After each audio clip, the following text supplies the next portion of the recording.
estamos haciendo. Acabamos de escuchar y veremos también parte de la meditación. Pero Romanos 1:16 me fascina porque dice, porque no me avergüenzo del Evangelio, porque es poder para salvación de todo aquel que cree. Bueno, hay varias maravillosas historias acerca de cómo el cristiano no debe avergonzarse o tener miedo de declarar su fe por Jesucristo. Así es que debemos, yo siempre digo en algún momento, no es ser penoso ser cristiano, es una pena no ser cristiano. Y en mi vida personal jamás he ocultado mi fe por Jesucristo. No ando con playeras que dicen amo a Jesús, ni traigo en mi carro un pescado atrás. No, busco en mi imperfección que mi vida, mi testimonio hable acerca de Él. Pero hay momentos en la vida en que llega a ser concentrado y tenemos que valientemente y abiertamente declarar nuestra fe por Jesucristo.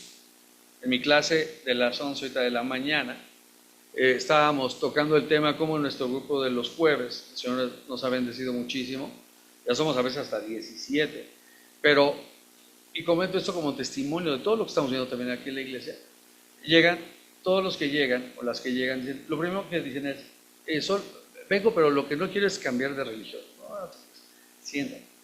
Y es un gran testimonio para mí estas últimas 4 semanas porque se añadieron 3 personas lindísimas a ellos. Pero una de ellas dijo, lo que menos quiero es ser cristiano. Le dije, no te preocupes, aquí enseñamos relación, no religión. Y le digo, ¿te puedo prestar una Biblia cristiana? No, yo quiero mi Biblia católica. Ah, perfecto, muy bien. Pero en 3 semanas de estar escuchando la palabra del Señor, las 3 están y ya 2 de ellas me dijeron, quiero recibir a Jesucristo en mi corazón, ¿cómo le hago? Dije, entonces ya vamos a tomar clase con Candy, que nos la ha avisado, para esas 3 que la hagan. Pero de veras, el poder de Dios es avasallador y no debemos avergonzarnos del Evangelio. ¿Hay persecución? Bueno, la persecución hoy en día ya no es como antes que te mataban. En algún momento sí nuestra vida pendía, pero donde empieza la persecución es en nuestra casa. Cuando nuestros hijos empiezan a decir, ya es que ahora tú, o el esposo dice, no, es que... Pero también la Biblia dice, el que no es capaz de dejar a su padre, a su madre, que dice, no es digno de seguirme. Y ahí te va otra más dura. Dice, cualquiera que me niegue delante de los hombres, que digan, oye, ¿tú eres cristiana? Bueno, voy a un estudio cristiano. Oye, ¿tú eres cristiana? Bueno, mi esposa es la que es cristiana, ¿no? Siempre culpando como Adán a Eva en el Edén, ¿no? Sí, así fue, ¿no? Ahí está. Bueno, bueno, es lo mismo.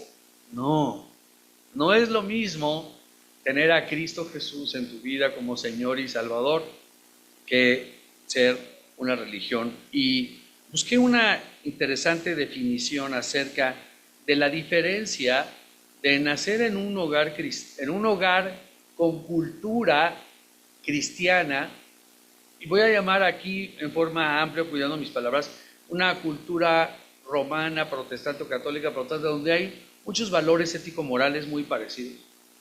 No es lo mismo nacer en un hogar con una cultura buena. Inclusive hay muchos que no son cristianos y tienen una cultura moral inclusive mejor que algunos cristianos. Pero eso no te hace cristiano. Cuando dice Pablo aquí en Romanos, porque no me avergüenzo del Evangelio, en su época sí los mataban. Pablo declara con valentía por qué no se avergüenza del Evangelio. Y lo dice claramente porque es poder de Dios. Porque lo que él predicaba no era algo que él había inventado o aprendido, era algo que se le había revelado y que había experimentado.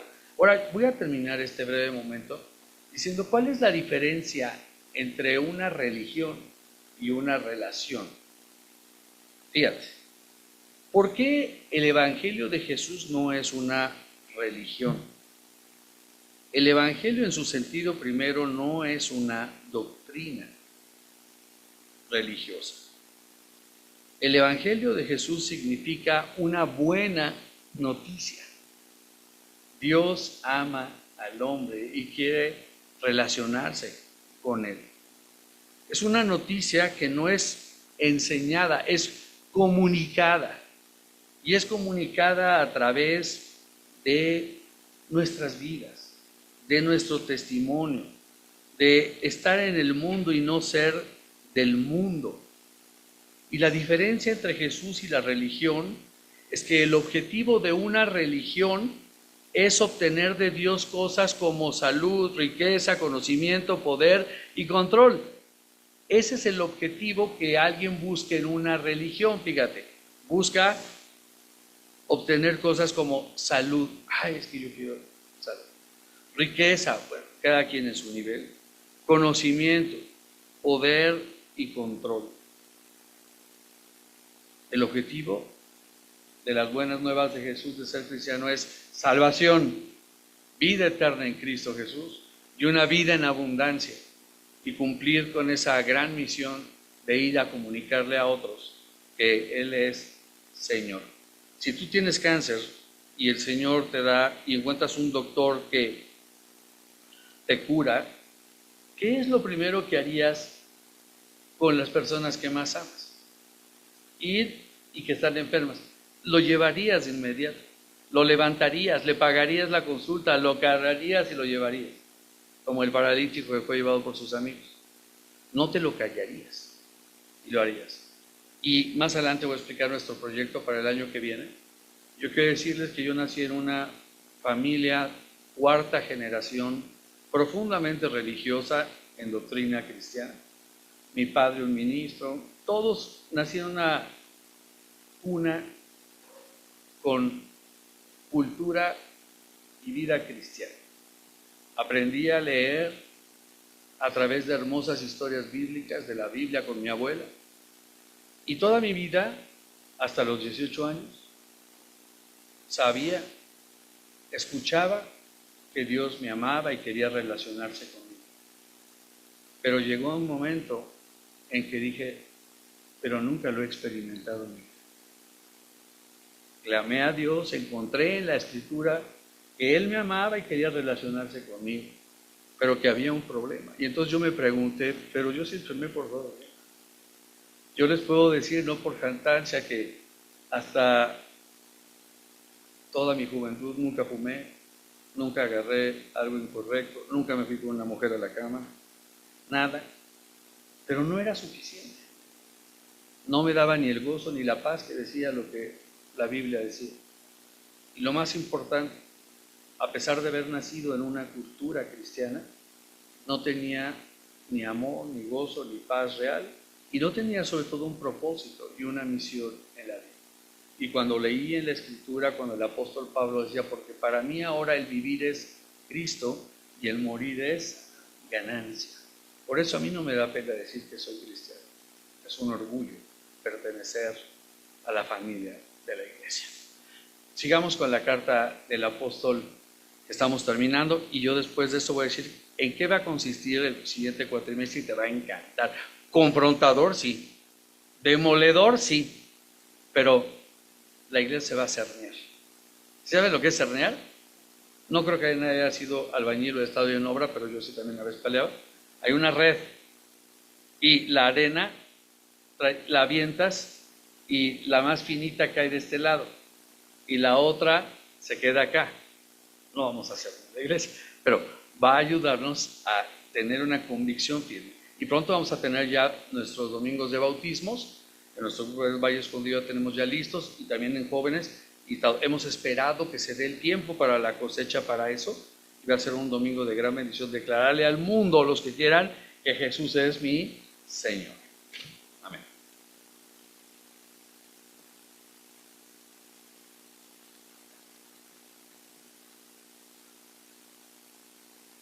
Gracias, pastor.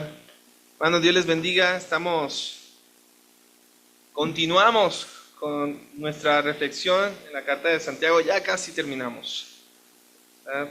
No sé si estamos más en el tono de sigamos, más de Dios, o ya párenle, ya no más. Pero hay que terminar el libro, la carta, así que les invito, hermanos, a que sigamos en el capítulo 4 de la carta de la epístola de Santiago, hermanos. Ahí está. Muy bien.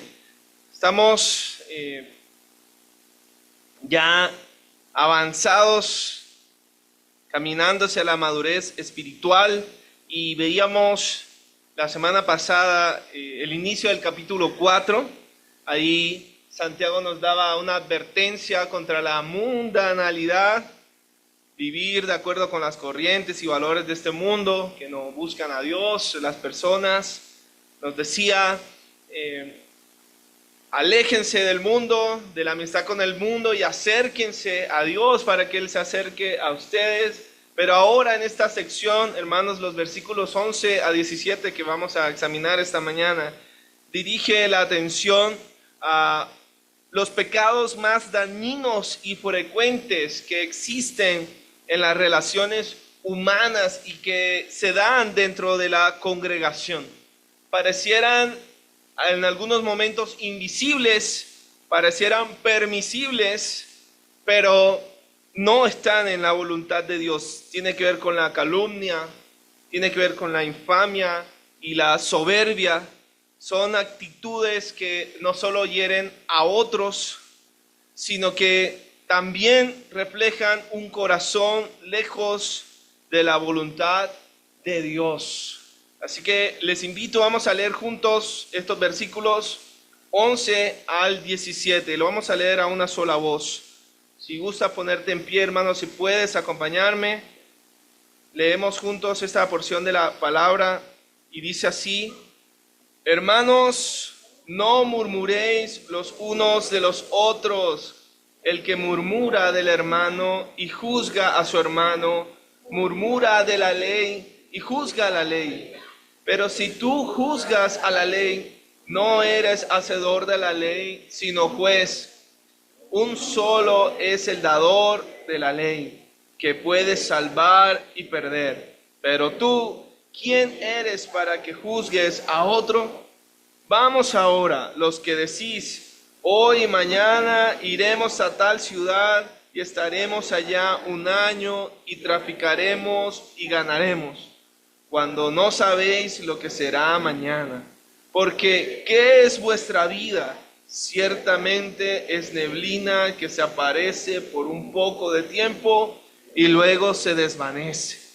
En lugar de lo cual deberíais decir, si el Señor quiere, viviremos y haremos esto o aquello. Pero ahora os jactáis en vuestras soberbias. Toda jactancia semejante es mala. Y aquel que sabe hacer lo bueno y no lo hace, le es pecado. Gracias, hermanos. Pueden tomar sus lugares. Santiago ya nos había hablado en el capítulo 3 acerca de ese miembro pequeño, destructivo, que puede incendiar todo un bosque y causar gran daño, que es la lengua. Ahora, su propósito con esta sección, hermanos, es que reconozcamos quién es verdaderamente Dios. ¿Quién es verdaderamente Dios? Cuando podemos contemplar la majestad, cuando podemos contemplar la gloria de Dios y podemos con claridad ver sus intenciones, hermanos, es cuando mejor posicionados estamos y cuando mejor entendimiento tenemos de quiénes somos y cuál es nuestro papel en este mundo. Y por lo tanto, dice Santiago, vivir con sabiduría, que es lo que queremos como discípulos, vivir con sabiduría. Así que hoy examinemos dos características que Santiago nos habla de Dios, dos características de Dios que nos permiten entender nuestra posición y nuestra condición en este mundo y así vivir con sabiduría. La primera de ellas está en los versículos 11 y 12. Nos dice que solo Dios es juez. Solo Dios es juez. Dice, hermanos, no murmuréis, ¿verdad? Dice, el que juzga a su hermano. Esta palabra, y por favor subráyelo, apúntelo, porque es lo que va a englobar toda el examen que estamos haciendo de estos versículos, es esta definición. Se refiere a una forma de juicio que implica condenación, que implica destrucción. No es solamente un discernimiento de lo bueno y lo malo o una evaluación moral, no. Es más bien una crítica que busca exaltar a quien emite la crítica y menospreciar y destruir a quien la recibe. Es decir, poner una persona por debajo y elevarse a la posición de juez.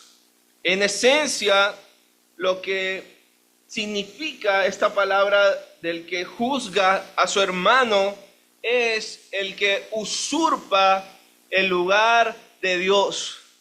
Solamente Dios tiene el poder de declarar algo y que eso condicione la vida de una persona. El único que da la vida, el único que la quita es Dios. Pero Santiago nos dice, en muchas ocasiones por nuestros actos estamos usurpando el lugar de Dios. Saben, hermanos, los primeros cristianos, la iglesia primitiva, asistían a las sinagogas con los judíos.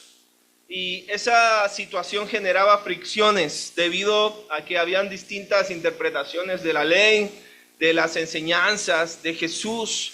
Y lo que menciona Santiago, la ley que menciona en este pasaje, se refiere muy probablemente a esa que incluye el amor al prójimo, lo que Jesús enseñó cuando nos dice, ama a tu prójimo como a ti mismo.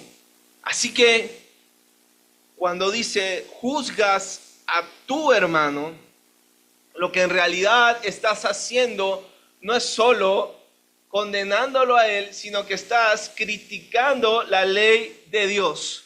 Estás juzgando la ley de Dios, diciendo indirectamente que el mandamiento de amor no es suficiente y que necesitamos añadir nuestro propio juicio para completarlo. Y lo que dice Santiago es increíble y causó un gran impacto en los lectores primeros de esta carta, que eran los judíos, porque para los judíos en esa época la ley lo era todo. La ley era sagrada. No solo definía su relación con Dios, sino que también definía la vida en comunidad. Y cuando Santiago dice que juzgar a otro es juzgar la ley, está tocando una fibra sensible en el corazón de ellos, pues les está diciendo que están deshonrando la ley de Dios y por lo tanto están incumpliendo el propio mandamiento de amar a Dios, amar a Dios.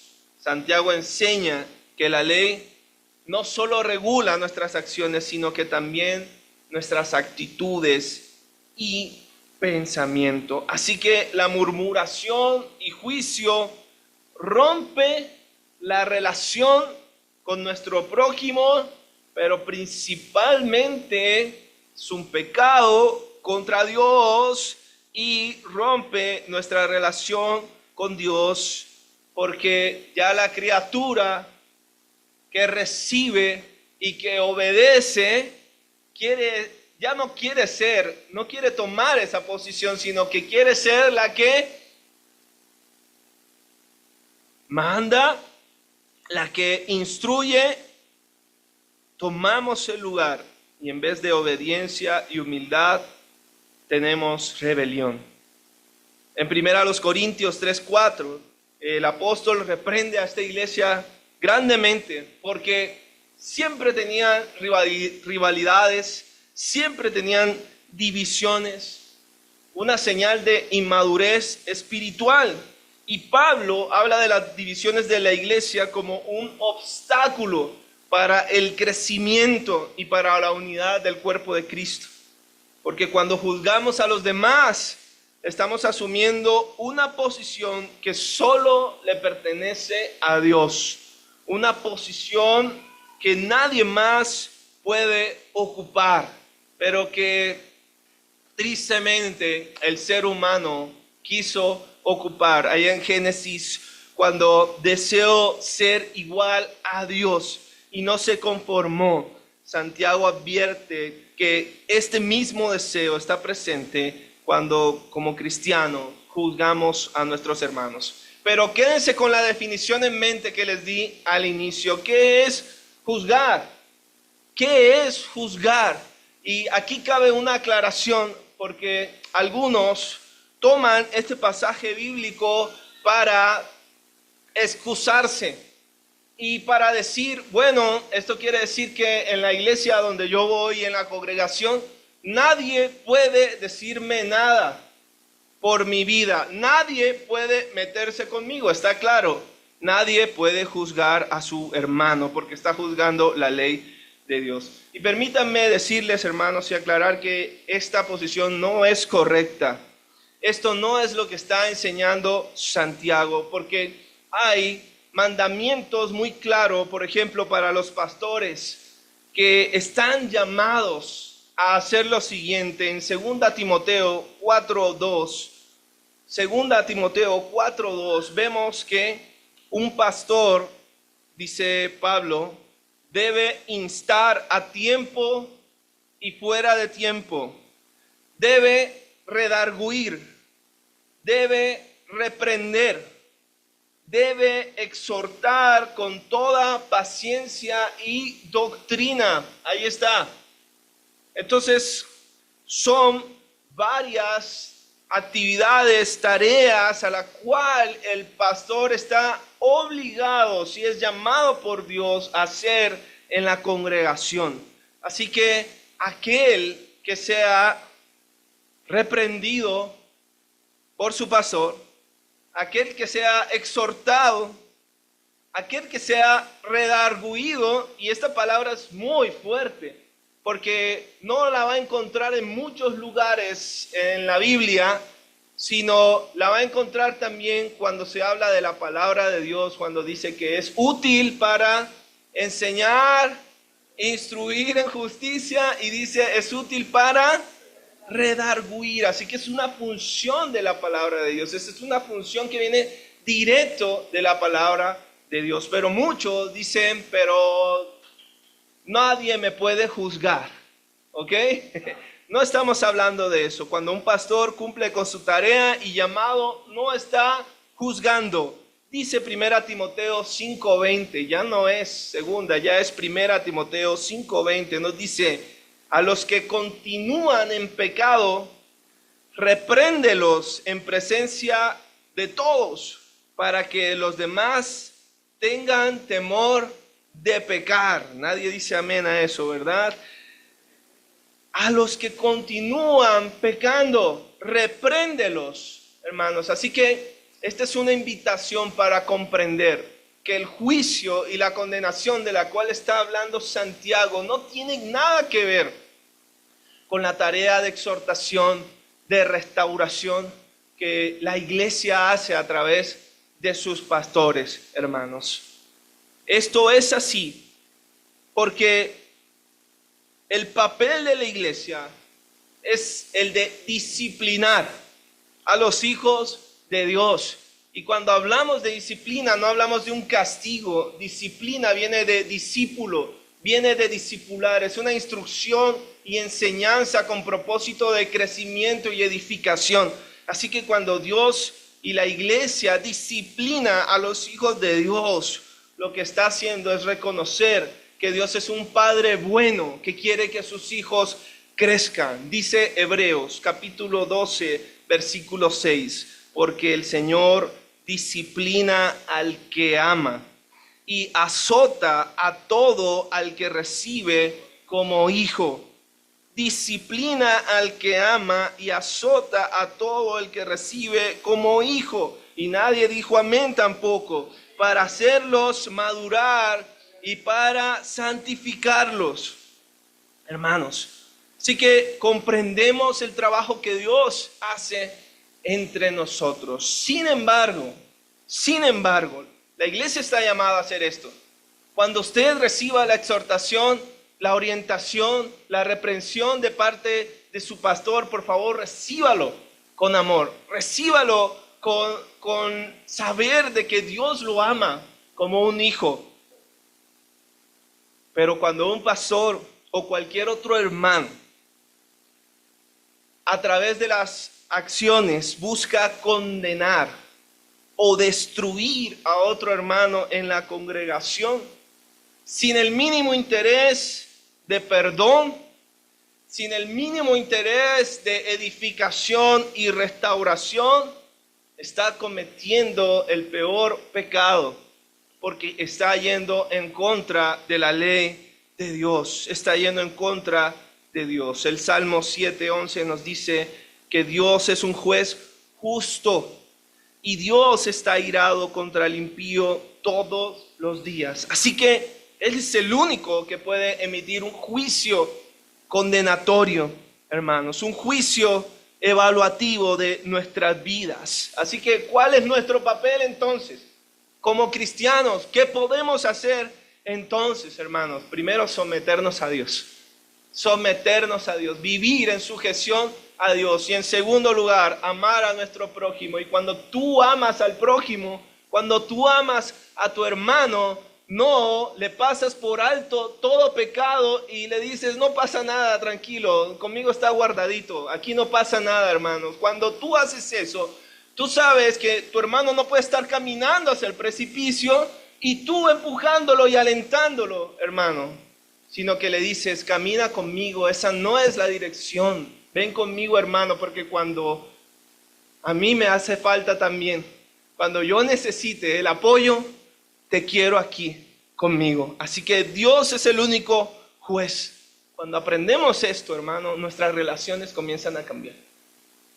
Cuando hacemos esto, empezamos a tratarnos como Dios quiere. Y eso nos conecta con la segunda característica de Dios, que nos permite entender nuestra posición y vivir con sabiduría. Y está en los versículos 13 al 17. Esta parte está muy buena, es conocida por muchos desde muy temprano, desde jovencitos nos enseña muy bien esta parte de la palabra de Dios y habla de aquellos que con soberbia pretenden y creen que pueden manejar su destino. Y en el versículo 15 Santiago dice, más bien deberían decir si el Señor quiere,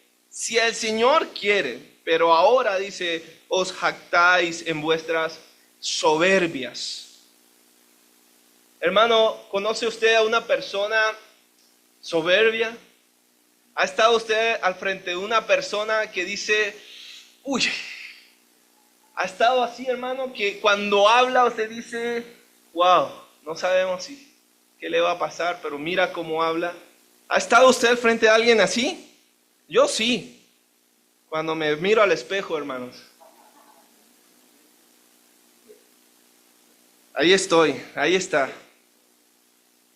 ¿Saben? La prosperidad material en esa época era considerada como un signo de éxito. Y muchos creían que podían controlar sus propios destinos. Bueno, como ahora también. Y Santiago lanza una advertencia y les dice que es una mentalidad, el que piensa así está totalmente alejado de la palabra de Dios y del reconocimiento de la soberanía de Dios. Y uso una figura aquí de un comerciante, ¿verdad?, que está pasado de confianza, soberbio, y que asume que puede decidir el futuro de su vida y diciendo, mañana iré a tal parte, haré negocios allí, ganaremos, compraremos, y se parece a muchos de nosotros, hermanos. Santiago resalta este tipo de actitud que pasa por alto la voluntad de Dios y dice es una actitud necia, insensata, soberbia, sin sentido. Hermanos, en estos días he podido ver con claridad mucho más cuál es la voluntad de Dios para nosotros en cuanto a nuestra vida. En estos días mi padre me decía, sufre de un dolor en el brazo y en el pecho y en el hombro. Al parecer es un tendón, está en eso. Y me decía, no, con miedo, no, es que creo que me voy a morir. Yo le decía, a ver, papá, le voy a decir, si no te moriste en la pandemia, le digo, que estuvo bien fuerte allá. Digo, si no te ha pasado nada, no todos estos años manejando taxi, no te ha pasado nada. Le digo, tranquilo, no te vas a morir por eso. Digo, no te vas a morir. Cuando Dios quiera, no estás. Pero si hoy estás, si hoy respiras, Dios tiene un propósito contigo todavía. Dios quiere que hagas cosas para Él todavía. Ayer o antes de ayer veía un accidente fuerte en Reforma, un auto de lujo, ¿verdad? Al parecer un conductor joven iba a toda velocidad, chocó, inmediatamente se incendió y murió calcinado, hermano, ahí en Reforma. Y vemos tantas cosas hoy en día, hermanos, que hoy estamos aquí hablando, luego no sabemos.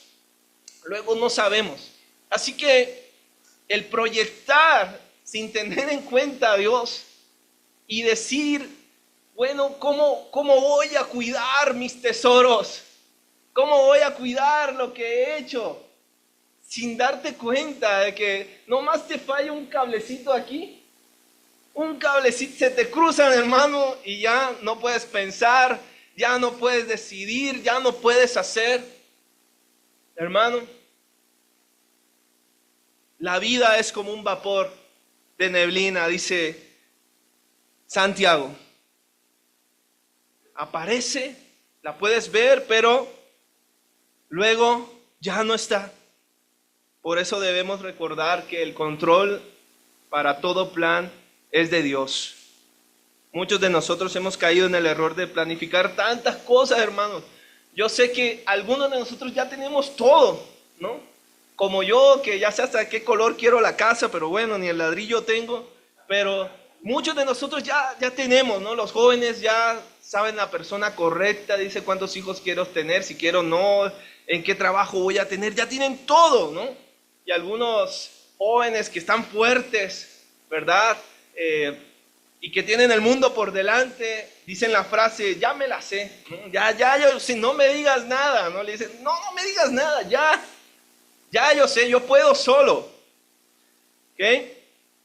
Ellos deciden todo, ya tienen todo planificado, pero es triste ver cuando tú escuchas y en muchos de esos planes no han considerado el incluir a Dios. Y el hacer esto es actuar como si Dios no existiera, como si Dios no tuviera autoridad sobre nuestro futuro. Pero Santiago es contundente y nos recuerda que toda nuestra vida, cada plan, cada segundo, cada momento y cada área de nuestra vida deben estar sometidas a la voluntad de Dios. Así que nuestra actitud es, si Dios quiere, si el Señor quiere. Aquí me han enseñado a decir primero Dios, ¿verdad? Y no es un cliché, hermano, no es una fórmula vacía, sino es una verdadera actitud de sumisión y dependencia a Dios. Y ahí es donde está la clave. Santiago nos lleva a la clave. Proverbios 16:18 nos dice, antes del quebrantamiento es la soberbia, y antes de la caída, la altivez de espíritu. Dios resiste a los soberbios, hermanos. ¿De qué podríamos jactarnos? Piénsalo. Haz una evaluación de tu vida. ¿Cuántos años tienes? 20, 30, 50, 70. ¿De qué podrías decir, jaja, lo que he logrado? ¿De qué podrías decir, jaja, mírame?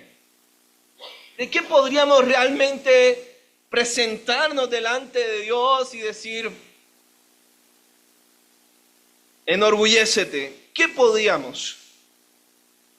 ¿No es Dios quien nos ha dado todo lo que tenemos? ¿No dependemos todos de un mismo Señor? Hay casos graves, hermanos, casos graves de personas que son tan soberbias, creen tenerlo todo, controlarlo, que hasta les da para maquinar planes malos, hermanos. Planes malvados. Planes que solo buscan la satisfacción personal, que solo buscan el placer personal y les da tiempo de maquinar y decir, no, aquí me voy a ganar tal cosa, aquí voy a sacar la tajada, esto me va a servir para esto. Es increíble. ¿A qué soberbia podemos llegar? ¿A qué pecado podríamos llegar de suplantar a Dios que hasta para maquinar cosas para nuestro propio beneficio, hermanos?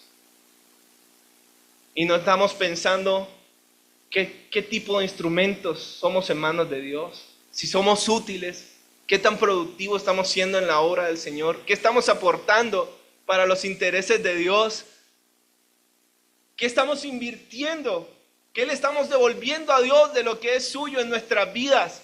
En eso no estamos pensando, hermanos, sino estamos pensando en qué me va a dar más, qué me va a dar más amor, qué me va a dar más importancia, qué me va a dar más placer. ¿Seremos tan soberbios para desafiar a Dios, hermanos? Los lectores iniciales de esta carta habían escuchado lo que es la fe verdadera y lo que Dios quiere en cuanto a que nos relacionemos con Él, hermano. Jesús es el Señor. Este es el segundo punto. Y significa que nuestras vidas ya no están en nuestras manos, sino en las manos del soberano. Debemos someternos a su señorío. ¿Saben? Para mí esta es la expresión más grande de adoración. Es hermoso cuando iniciamos los cantos, está de santo, santo, increíble.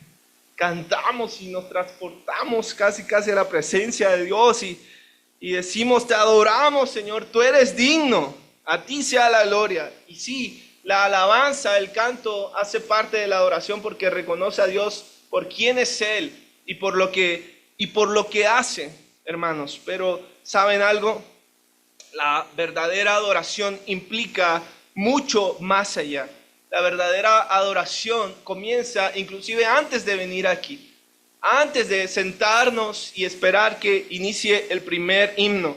La adoración comienza cuando sabes en qué momento de tu vida tienes que cerrar la boca y callar. La verdadera adoración comienza cuando sabemos en qué momento debemos detenernos y caer rendidos ante la grandeza y soberanía de Cristo. Tristemente, muchos de nosotros, hermanos, a pesar de asistir muchos años a la iglesia y de venir y de participar en la alabanza, no hemos hecho otra cosa que simplemente cantar música bonita. Pero nuestro corazón ha estado lejos de verdaderamente adorar a Dios. Como lo menciona el Señor en Mateo 15, dice, hipócritas, bien profetizó de vosotros Isaías, se lo decía al pueblo, cuando dijo, este pueblo de labios me honra, mas su corazón está lejos de mí. Así que cuando tenemos soberbia y no reconocemos a Cristo como nuestro Señor, lo que estamos haciendo es simplemente mover los labios, pero no estamos adorando al Señor. ¿Realmente queremos adorar a Jesús? ¿Realmente queremos exaltar a Dios y caer rendidos ante Él, hermanos? Entonces, entreguemos nuestra vida en sus manos, entreguemos nuestros proyectos, entreguemos nuestro corazón.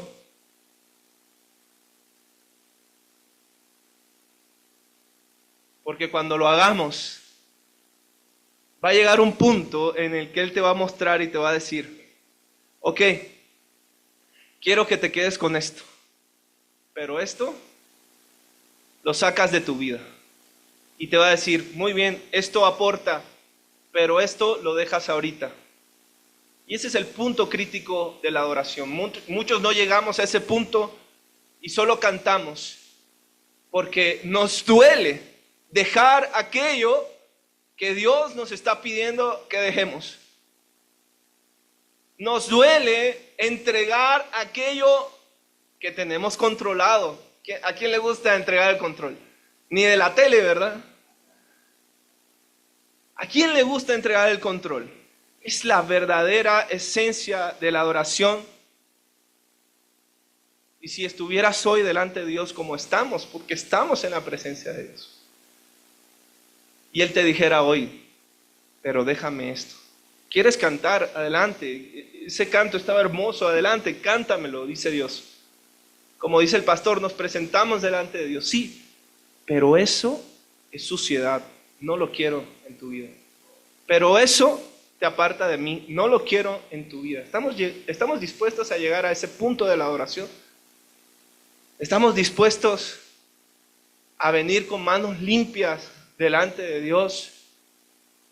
Como le decía Pablo a Timoteo, júntate con los que de corazón limpio buscan al Señor, invocan al Señor. ¿Estamos dispuestos a llegar hasta ese punto de la adoración, hermanos? ¿Identificaste aquello que Dios te está diciendo? Eso. Otra vez vienes a cantar, otra vez vienes a presentarte delante de mí, otra vez vienes a escuchar, pero sigues con eso. ¿Lo identificaste? ¿Estás dispuesto? Hermanos, hoy hemos visto dos características de Dios que nos permiten entender nuestra posición y nuestra condición de vida y vivir con sabiduría. Eso es lo que quiere Dios. Cuando entendemos quién es Él, entendemos en dónde estamos, dónde pisan nuestros pies, quiénes son los que nos acompañan y podemos vivir con sabiduría. Así que entendemos que solo Dios es juez y solo Dios es Señor. Hermanos, cuando más comprendemos quién es Dios, entendemos quiénes somos nosotros y solo podemos llegar al punto de reconocer la absoluta necesidad que tenemos de Él. Una pregunta para finalizar, y quiero que cierres tus ojos. Una pregunta para finalizar. Tu vida, tus actos, tus actitudes demuestran a los demás que solo Jesús es tu juez y tu Señor. De nuevo, tus acciones, tus palabras demuestran que Jesús es juez de este mundo y que solo Jesús es el Señor de este mundo.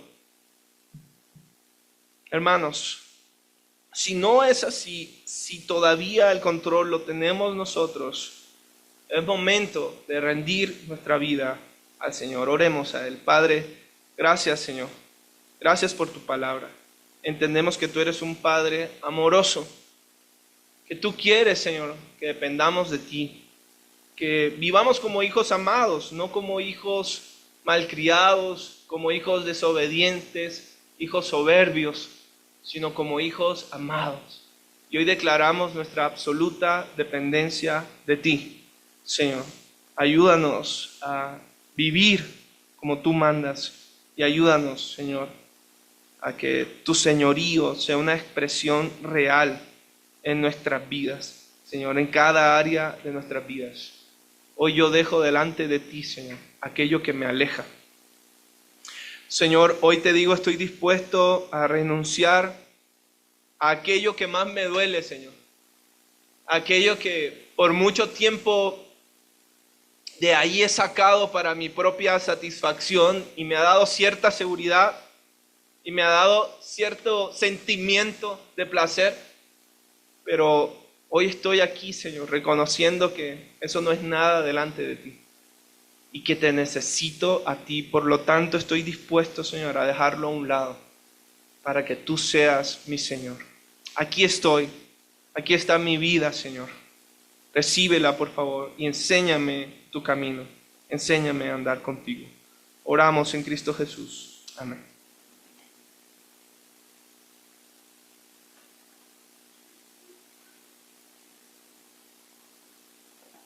Es momento, hermanos, de continuar adorando al Señor a través de nuestras ofrendas.